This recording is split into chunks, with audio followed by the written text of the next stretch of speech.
So from the last video, I spoke about the 5 qualities that makes a man masculine compared to a woman.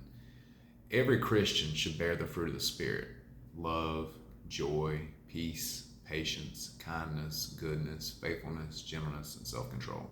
Those are found in Galatians 5:22 and 23. But what makes a man stand out from other men and women in general is being dominant, decisive, assertive, composed, and a straight shooter.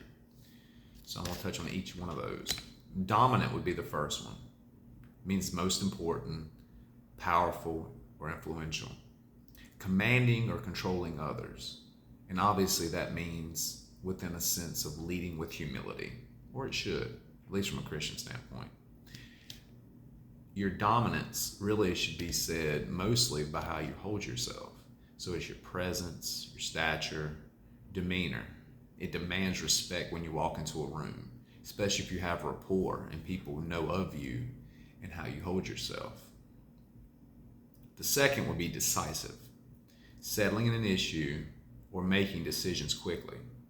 You making plans and stand by calculated moves based off what's best at that moment or the circumstances at hand, and you have no regrets. You make that decision quickly because people usually freak out. It really ties into being composed to you. Decisiveness and composure kind of tie into each other. They play off each other, so they correlate really well with that. Being assertive, showing a bold and confident personality in your communication. People not only should see it based off looking at you and how you hold yourself, but also how you talk to people, how you interact with people, especially under pressure. Your walk, your body language, and words exude that you're very sure of yourself. There should be no doubts. And if you do, obviously that's what the humility plays into, to come into God, let Him lead you so you can be that example to everyone else and let that transfer over to them through your guidance and your leadership. Your composure. Having one's feelings and expression under control. Calm, nonchalant demeanor. Your emotions don't affect your interactions or your state of mind.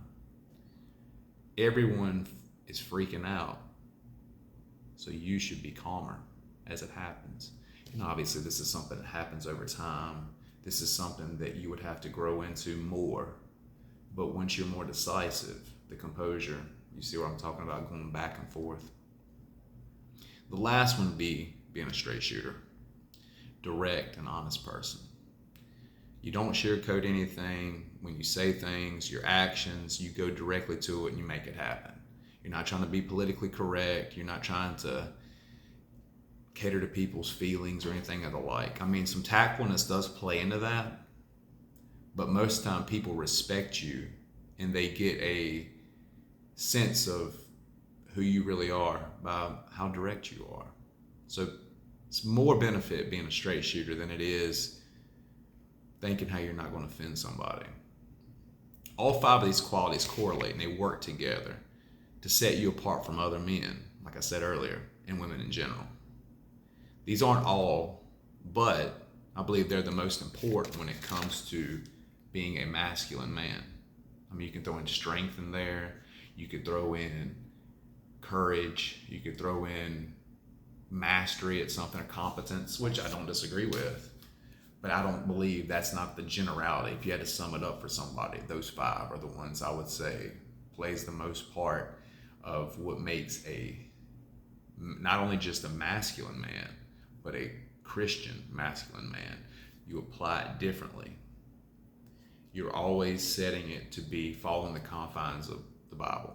The next video I'm going to do is I'm going to break those down with Bible verses and examples and more speaking of those certain qualities with different passages and Bible verses in the Bible. And I think it's give you a more intel on putting it all together so you can apply it in a biblical Christian manner.